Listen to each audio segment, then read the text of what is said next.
Bismillah, Assalamualaikum warahmatullahi wabarakatuh. Apa kabar anak-anakku semuanya? Semoga Allah Subhanahu wa taala senantiasa menjaga kita semuanya. Amin amin ya rabbal alamin. Pagi hari ini kita akan belajar bersama tentang ilmu pengetahuan dan teknologi. Ya, sebagaimana yang kita ketahui bahwasanya Al-Qur'anul Karim itu membahas atau diri atau memiliki pokok-pokok isi kandungan yaitu 6. Dan salah satunya adalah dalam Al-Quran banyak sekali kita jumpai ayat-ayat tentang sains dan teknologi, ilmu pengetahuan. Bahkan wahyu pertama yang turun adalah tentang apa? Sains dan teknologi. Iqra bismi rabbikal ladzi khalaq. Ya kan? Bacalah. Ya, bacalah dengan atas nama Allah yang telah menciptakanmu. Jadi sebenarnya Islam itu sangat mendorong umatnya untuk mengembangkan akal pikirannya supaya apa? Lebih berilmu.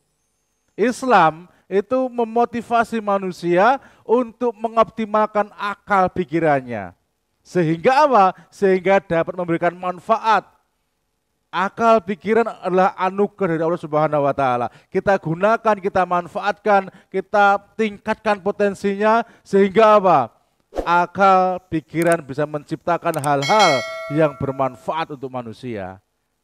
Jadi tujuan Allah menciptakan kita dibekali akal pikiran itu tidak untuk main-main, tetapi apa? Kita gunakan untuk memperhatikan, mempelajari ciptaan-ciptaan Allah Subhanahu wa taala. Maka dengan kita gunakan akal ini untuk mentadaburi ayat-ayat kauniyah dari Allah Subhanahu wa taala, maka insya Allah niscaya hati kita akan semakin tambah iman kepada Allah Subhanahu wa taala.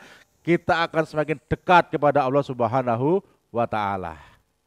Oke, baiklah, kita akan coba pelajari beberapa ayat yang di situ mengandung banyak hikmah, terutama tentang ilmu pengetahuan. Yang pertama adalah Al-Imran, surat Al-Imran ayat 190. A'udzu billahi minasyaitonir rajim. Bismillahirrahmanirrahim. Inna fi khalqis samawati wal ardi wa ikhtilafil laili wan nahar la ayati liulil albab. Sesungguhnya dalam penciptaan langit dan bumi dan silih bergantinya malam dan siang terdapat tanda-tanda, ya, terdapat tanda-tanda bagi orang yang berakal. Artinya apa? Bagi orang yang berakal, fenomena siang malam, adanya langit dan bumi ini bukan hal yang biasa. Tetapi apa? Bagi mereka yang ulil albab, orang yang berakal, mereka mempelajarinya. Akan mempelajari langit. Oh, kenapa langit ada bertingkat-tingkat? Akan mempelajari bumi dan sebagainya. Itu bagi mereka yang berakal. Kemudian dalam Al-Imran ayat 191 sambungannya, alladzina yadhkurunallaha qiyaman wa qu'uda wa 'ala junubihim wa yatafakkaruna fi khalqis samawati wal ard rabbana ma khalaqta hadza batila subhanaka faqina adzabannar. Masya Allah. Jadi kalau mereka berakal, maka mereka akan senantiasa mengingat Allah, berzikir, lisannya akan basah oleh zikir kepada Allah Subhanahu wa taala. Kenapa? Karena mereka paham betul, mereka memikirkan penciptaan langit dan bumi. Meneliti apa-apa yang ada di bumi, lapisan-lapisannya, kandungannya. Kemudian meneliti apa yang di langit, galaksi yang sekian besar itu.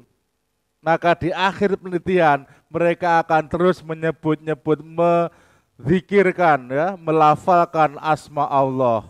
Dan mereka pada satu kesimpulan, ma khalaqta hadza batila. Tidak mungkin sia-sia apa yang tercipta oleh Allah Subhanahu wa ta'ala. Apa yang diciptakan oleh Allah tidak ada yang sia-sia.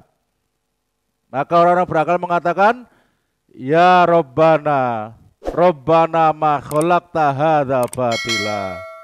Ya Allah, tidaklah engkau menciptakan semua ini dengan sia-sia. Tanpa hikmah, tidak mungkin. Ya, maka itulah orang yang berakal. Mereka yang menggunakan akalnya, mereka yang menggunakan akal pikirannya untuk mentadaburi ayat-ayat kauniyah dari Allah Subhanahu wa ta'ala. Ayat tentang pengetahuan, coba kita perhatikan. Al-Alaq 1-5. Ya, wahyu yang pertama kali turun di Gua Hira. Iqra bismi rabbikal ladzi khalaq, khalaqal insana min 'alaq. Manusia diciptakan min 'alaq, dari segumpal darah. Maka dari sini kita paham betul, ternyata Islam sangat menjunjung tinggi orang-orang yang beriman dan berilmu. Ya. Dari sini kita paham betul ternyata apa? Asal muasal manusia itu dari segumpal darah. Oke, kita lanjut ke ayat berikutnya. Contoh yang lainnya, Al-Baqarah 164. Inna fi khalqis samawati wal ardi wa ikhtilafil laili wan nahari wal fulkul lati tajri fil bahri bima yanfa'un nas. Ternyata apa? Bermanfaat untuk manusia. Apa itu? Semua ciptaan Allah, semua fenomena alam ini sangat bermanfaat untuk manusia. Sesungguhnya dalam penciptaan langit dan bumi, silih bergantinya malam dan siang, bahtera perahu yang berlayar, membawa apa yang berguna bagi manusia. Di dalam ilmu biologi kita dapat ilmu atau istilah angin laut. Betul? Angin yang berembus dari laut ke darat. Angin darat, angin yang berembus dari ke laut. Dan ternyata apa? Bermanfaat bagi manusia, terutama apa? Nelayan. Kapan mereka harus berlayar ke tengah lautan, kapan mereka harus balik, dengan mempelajari fenomena alam ini. Maka ma'asyiral muslimin, teman-teman semuanya, anak-anakku semuanya, marilah kita senantiasa mentadaburi ayat-ayat Allah Subhanahu wa ta'ala, baik itu ayat yang ada dalam Al-Quran maupun yang ada dalam alam semesta. Karena sesungguhnya setiap penciptaan, apa-apa yang ada di langit dan di bumi, semuanya tidaklah sia-sia. Semua Allah ciptakan dengan maksud tertentu, ada hikmahnya di balik itu. Dan tugas kita adalah mempelajarinya, mentadaburinya. Semoga bermanfaat. Sampai jumpa di lain kesempatan. Akhirul kalam. Wassalamualaikum warahmatullahi wabarakatuh.